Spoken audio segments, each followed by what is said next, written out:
ಇನ್ನೇನು new year ಬರ್ತಿದೆ ಅಂತ ಭರ್ಜರಿ ಪ್ಲಾನ್ ಮಾಡಿದ್ರು. ಅದಕ್ಕಾಗಿ ಗೋವಾದಿಂದ ಅಕ್ರಮ ಎಣ್ಣೆ ಸ್ಟಾಕ್ ಮಾಡೋದಕ್ಕೂ ಮುಂದಾಗಿದ್ರು. ಅಂತವರಿಗೆ ಅಬಕಾರಿ ಪೊಲೀಸರು ಬಿಸಿ ಮುಟ್ಟಿಸಿದ್ದಾರೆ.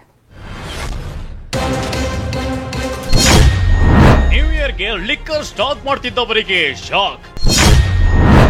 ಲಕ್ಷಾಂತರ ಮೌಲ್ಯ ಗೋವಾ ಲಿಕ್ಕರ್ ಜಪ್ತಿ, 6 ಮಂದಿ ಬಂಧನ.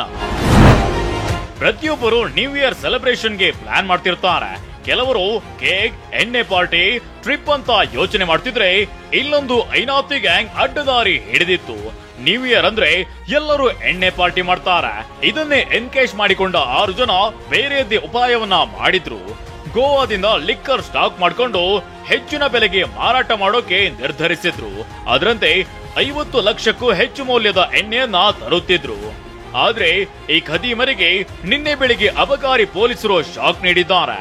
ಖಾಸಗಿ ಬಸ್ ಮೇಲೆ ದಾಳಿ ಮಾಡಿ ಬರೋಬ್ಬರಿ 51 ಲಕ್ಷ ಮೌಲ್ಯದ 48 litre Goa liquor, 1 luxury bus ಹಾಗೂ 2 ಬೈಕ್ಗಳನ್ನ ಜಪ್ತಿ ಮಾಡಿದ್ದಾರೆ. ಅಲ್ಲದೆ 6 ಜನ ಐನಾತಿಗಳನ್ನ ಜೈಲಿಗೆ ಕಳುಹಿಸಿದ್ದಾರೆ.